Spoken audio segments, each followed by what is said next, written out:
This episode is brought to you by Progressive Insurance. Do you ever find yourself playing the budgeting game? Shifting a little money here, a little there, and hoping it all works out?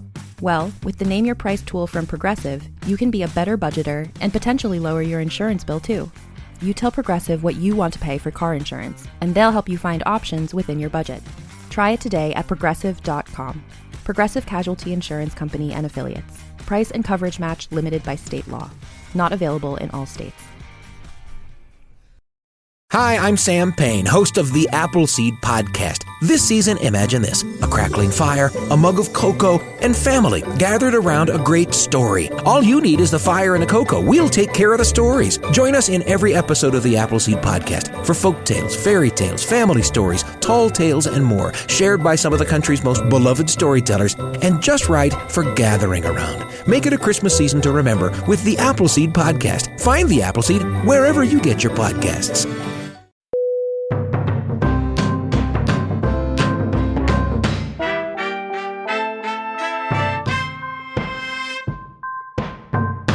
Hello, welcome to Strong Sense of Place. Hi, everybody. This is a special mini episode. It's one of two that we're planning during our break between season 1 and season 2. As you will recall, we did a survey at the end of the first season and we got hundreds of responses. You guys are awesome. Yes. Thank you. You do that kind of thing and you're like, I don't know, maybe 2 people, you know? Dave's expectations are always very low. Like my dad. I'll be happy if we get 8. And then hundreds of people show up and they take their time to tell you what you're doing and how you could be doing it better. And a lot of very nice things. And thank you so much. We read all of them, every single one. Your voice has been heard.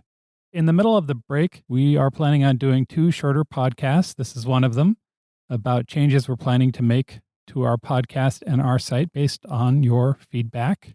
Today, we will also announce the winner of the $50 in books from your favorite independent bookstore. Love giving away books. Yep. And we're going to announce the destinations for the first 4 episodes of season 2. Many of which are by request from you.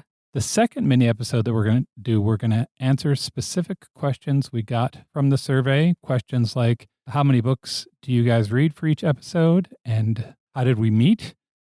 And do we really love every book on our site? Spoiler, yes.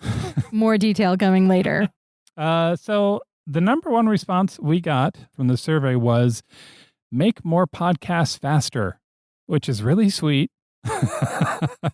And yet, boy, do we wish we could. Yeah. That would be awesome sauce. It would be awesome sauce. And we've talked about it, like what would it take to do a weekly podcast like this? And the answer is way more people than we have right now. More than the 2 of us. Yeah. But it is something we'd like to work toward. And it was our original intent. Yeah. We started out thinking this would be weekly. And then back before we actually made any podcasts, we thought we could do it weekly. And then we educated ourselves by running into a wall repeatedly. And we learned. Anyway, we hear you. We wish it were so as well, perhaps someday. Yeah. I think the second thing that we got the most feedback on, so the most kind of divisive thing that we do on every episode is play the theme music. Some people love that. Some people really don't, and we're not afraid to tell us about it. That's awesome. And I totally appreciate that. So let's talk about that. Something you should know. I wrote that music. On my laptop. I produced it. I put it together. The first thing I was thinking was that the little airplane bell that happens at the beginning would, to me, indicates like the adventure is now beginning. And then the music kind of rolls and builds to a point where you're in a different place. And I think that works. I would listen to it again super critically recently because of all the feedback. And I'm like, maybe I could reorchestrate the drums and stuff to give it a little less in your earness. Part of the challenge is that every time I give Dave feedback on the music, it's the exact opposite of what he was thinking. Yeah, that's true. The drums and the horns may be down to me. Because I really like them. The horns were definitely inspired by Mel because I was kind of thinking something a little less in your face. And I loved it. And I think you played the horn sound as a joke Yeah. And I was like, yes, that's it. Oh, all right. So anyway, one of the other things that we're going to do is shorten up the intro, because when we made that intro, I think we were of the mind that we need to tell everybody everything all the time, each time. And because we were worried that people wouldn't get it, and people get it. So I think we're going to shorten that down. I think we're going to change the music just a touch, a little bit, certainly make it shorter and tighten that whole thing up a little bit. And to the person who said they want the whole track released as its own song, A, you're awesome and you're right. And B, the music you guys hear is all of the music of that song that exists. Yeah, that's it. It's not an entire song. It's just our intro. Yeah. But I love that. It's so divisive. That's one of my favorite things about the survey. That's cool. Yeah. So bottom line there, if you like the music, thank you so much. If you don't, judiciously use the skip ahead button, and thanks for your patience. Another thing that we got feedback on is the timing of the show. And this went both ways, right? Some parts are too long or some parts are too short, and people had different opinions about what was too long and what was too short.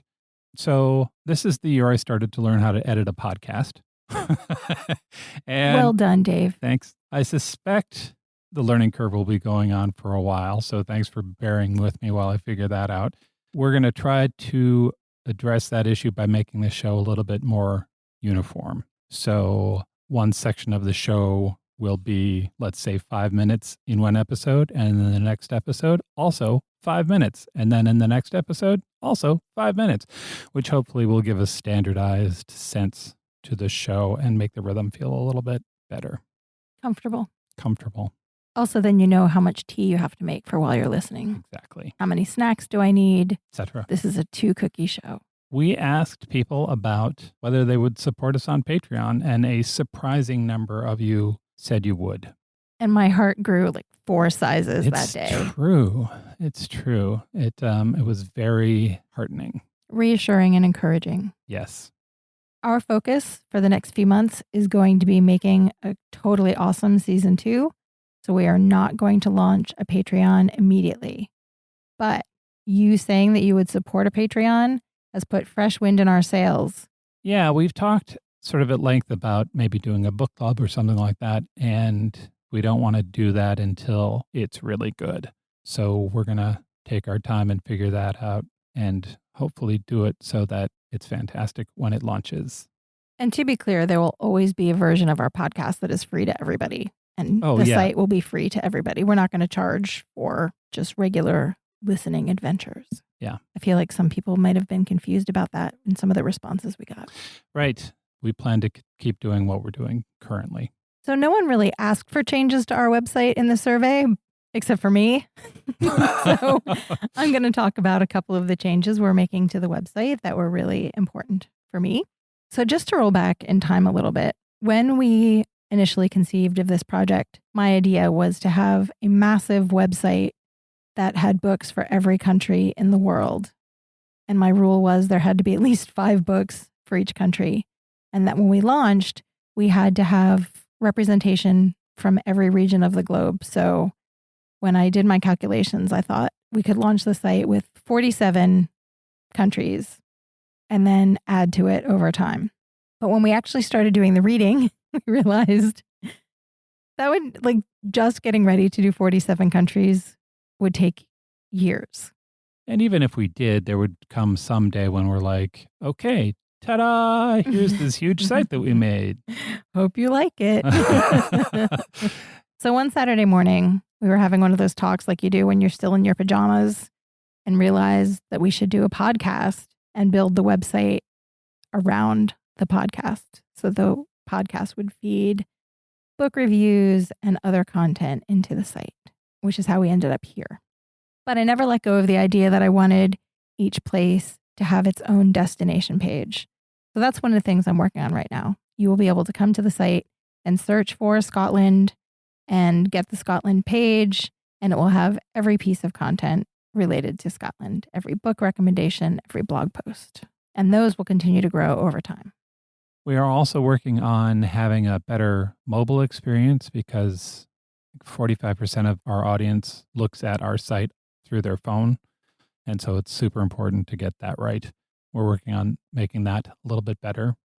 There was also some confusion about the difference between our newsletter and the endnotes. And I was wondering if you could address that. What's the difference between the newsletter and the endnotes? Okay, there are two newsletters just to further confuse the issue. You can sign up on our site to get a short email newsletter every time I update the site. And you will get that 2 to 3 times a week, depending on how often I post that week. On Fridays, I send what I call the big newsletter inside my head. It's called the big newsletter. And that is the one where I write an essay or a letter about whatever happens to be on my mind that day. And it also highlights everything that has been added to the site that week. So it's the way to get all of the info about what's happening at Strong Sense of Place headquarters in one place. That's the newsletter that goes out on Friday. So the intent there is every Friday we send out an email like we're writing a friend, and also it talks about everything on the site. Correct. Yes. Also on Friday, I compile EndNotes, which is our collection of our favorite book and travel related links from other websites.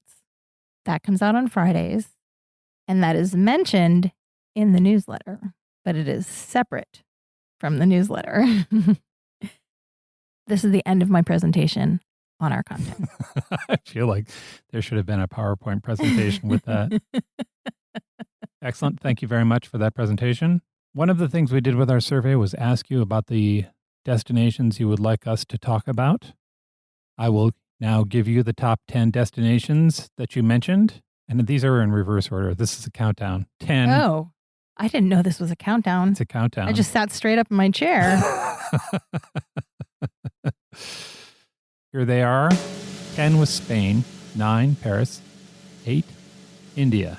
7 was Alaska. 6 was the mountains. Then Canada, Ireland, New Zealand, trains. And I think this is because you prompted people for trains. I may have answered the survey 100 times and said trains. And the number 1 most requested destination, Australia. All of that influenced the destinations we're going to cover in season 2. Tell them what the first 4 of season 2 are. The first 4 of season 2, and these are in order. So we're going to start with Paris. It's always a good idea to visit Paris. 2, Alaska. I've read a few books for Alaska, and I've loved all of them. There are great books set in Alaska. It's going to be such a fun episode. 3, this is our first theme. My head's exploding. I know what it is. It's so good. Library. We're going to go to the library. Amazing. Yeah. And then 4, we weren't going to cover, and then we got a whole bunch of response. We're going to cover New Zealand. I'm very excited about the books that I've chosen for New Zealand. Right on. So thank you for that. If any of you have suggestions about what we could read for Paris, Alaska, the library, or New Zealand, please do feel free to email us or talk to us on social media, because we are gathering our reading lists right now. And if you read something that you absolutely loved, that you feel like has a very strong sense of that place, let us know. Yeah, speak up. Now's a good time. As a thank you for participating in the survey, you were invited to submit your email address to go into a drawing for $50 of books from your favorite independent bookstore. And Dave has a winner. I do. Pat from San Jose, California. Congratulations. You're getting a lot of books. Book mail is the best mail. It's true. We'll be in touch with you and we'll find out your favorite independent bookstore and we'll set that up. Before we wrap this up, I feel like we can't record ourselves and not talk about some books. So let's talk about what we've been reading lately. Okay. Without giving away too much. Let's see. Recently, I've been reading, for our Alaska episode, I've been reading The Snow Child, which is a lovely kind of magical realism book set in the early 20s in Alaska. So far, fantastic. I also just finished reading 30 Days of Night, which I doubt I'm going to talk about because it is a violent vampire graphic novel story. But sounds like I would like it. if you like violent vampire graphic novel stories, it's set in Barrow, Alaska, and the premise is that the sun goes down for 30 days between, I think, mid-November and mid-December. And a convention of vampires shows up to take over the town and basically have a huge party of blood and guts for 30 days. To be fair, if you were a vampire, that would be the ideal place to live. It's a great in premise. the winter. Like for a horror premise, it's fantastic. I've read that, loved it. Probably not going to recommend it on the show, but Maybe we'll write it up for the website. maybe. What are you reading? Well, I should be reading for season 2. Oh. But given how challenging the world outside our flat still is, I have also been doing some personal reading, and I thought I would talk about that a little bit. I'm reading The Labyrinth of the Spirits, which is the final book in the Cemetery of Forgotten Books series. And we are recording this just a few days after the author, Carlos Ruiz Zafón, died. Yeah. So it's been especially poignant coming toward the end of this book. According to my Kindle, I only have 2 hours left. And it's very bittersweet to know these are the last new words from this author. But he has a rich back catalog of YA books that also seem to have the same blend of kind of gothic themes and mood and atmosphere set in 20th century Barcelona. So there's a lot there to like really sink your teeth into. His writing is really beautiful, but his plots also have pretty decent amount of momentum, particularly this one. The Labyrinth of the Spirits is almost a detective procedural. Mhm. Like the bones of it are a detective procedural. And then layered over that is all of this gothic atmosphere. And it's just wonderful. And I'm really enjoying it. Yeah, you've loved that whole series. I have. I really recommend it if you like stories within stories. It reminds me a little bit of the way Erin Morgenstern's The Starless Sea kind of embeds stories within stories, kind of interlocking timelines and narratives. And I love it. But it's over 800 pages long. So last weekend, when I was reading it, I was about halfway through and I took a little break from it. And for 24 hours, I read The Way Men Act by Eleanor Lipman, which is the exact opposite kind of book. For our audience who may or may not be familiar with Eleanor Lipman, she writes kind of romantic comedies. They are not romance novels. They don't follow the formula of a romance novel. They're usually love stories, although sometimes it's love among friends or love between family members, not necessarily romantic love. And they're very light and frothy on the surface, but there's some biting insight going on too. So they've got some teeth to them. They're really good. And this one in particular, I love because it's set in a small college town. It's about second chances and regret and kind of looking at yourself with honest eyes and liking yourself anyway. But it's also really, really fun and funny. Right on. Do I have time to, can I talk about one more? Yeah, sure, of course. I just want to give a plug for a book I have not read yet, but that I'm really excited about. It's called Mexican Gothic by Silvia Moreno Garcia. It comes out on June 30th. And I wouldn't normally talk about a book I haven't read, but I read 2 of her other books and absolutely love them. So I'm very excited about Mexican Gothic. Gods of Jade and Shadow is set in 1920s Mexico, and I have a full write-up of that one on our website. That book made me ugly cry at the end. It was so good. It's a fantasy historical novel. Very entertaining, but then it also punched me right in the solar plexus at the end. It was wonderful. I think that was the one where I was finishing it in the morning and you woke up and you were like, Yeah. "Are you okay?" And I was like, "I'm just finishing my book." Yeah. Yeah. It was great. So that's Mexican Gothic. It's set in 1950s Mexico. It comes out on June 30th. If Gothic novels are your thing and you like moody atmospheric writing and you want to read some own voices literature, that is a good pick. Thank you again for answering our survey. We will be back in 2 weeks with another mini episode. We're going to answer the questions you have for us. Warts and all, confessional, Mel and Dave, like you've never seen them before. like in the original series of The Real World, where people went into the closet and got real on the camera. Wow. Yeah. That was a hard flashback. Yeah. It was like 25 years ago. I know. Okay.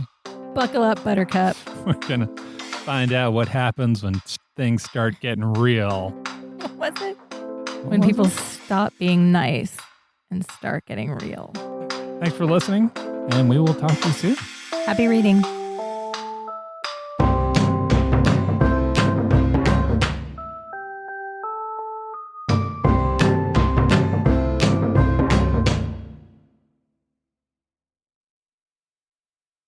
What's up, fellow TV watchers? It's Brian from The Core Podcast, where we cover all things Apple TV+. We are wrapping up our recaps of Emmy favorite Severance, but 2025 on Apple TV+ is just getting started. In April and May, The Core is recapping Seth Rogen's new Hollywood satire, The Studio, and Jon Hamm's dark comedy, Your Friends and Neighbors. We'll also be recapping the first 2 seasons of Apple's sci-fi thriller, Foundation, heading into the 3rd season of that later this year. Search for The Core, all things Apple TV+, on Apple Podcasts, Spotify, and YouTube.